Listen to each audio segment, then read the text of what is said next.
The Cuban people are defending themselves with rocks and sticks against guns and clubs.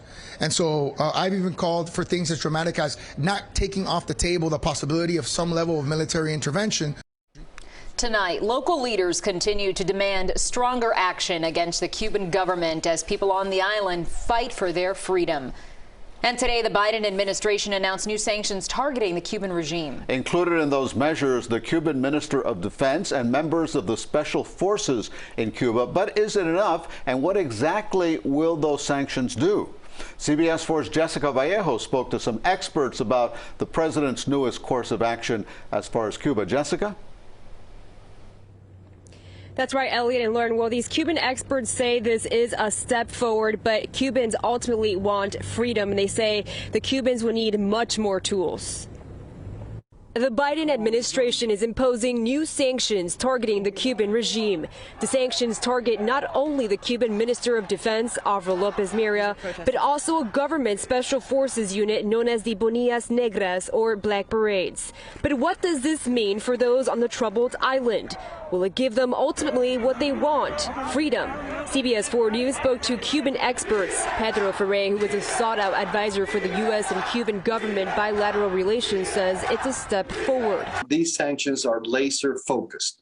You are calling out the individual in charge of the action, and you're calling out the organization in charge of the action. Many local leaders worry the sanctions will not be taken seriously. John Suarez, executive director for the Center of a Free Cuba, says more should have been added to that list. That list needs to expand. Cubans in the island, folks abroad who are able to identify the repressors, the people shooting into crowds, the people giving the orders, including Diaz-Canel. Need to be on that list. The Biden administration says they are working on providing internet to the Cuban people and restaffing the embassy in Havana to provide services to Cubans. That allows the U.S. to have folks on the ground monitoring what's going on and making sure that the Cuban government does not abuse its power. So, while Cubans continue to fight for basic human rights and have no food, no medicine, no freedom, Suarez says the Biden administration should prioritize feeding people.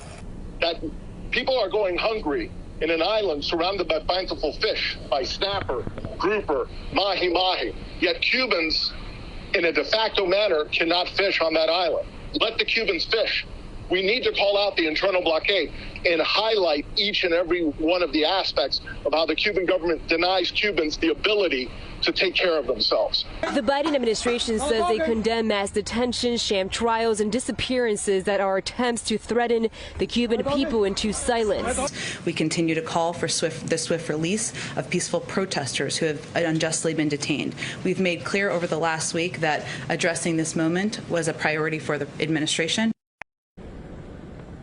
And Senator Marco Rubio did acknowledge President Joe Biden. However, he says the island needs internet now. I'm live in Miami, Jessica Vallejo, CBS 4 News.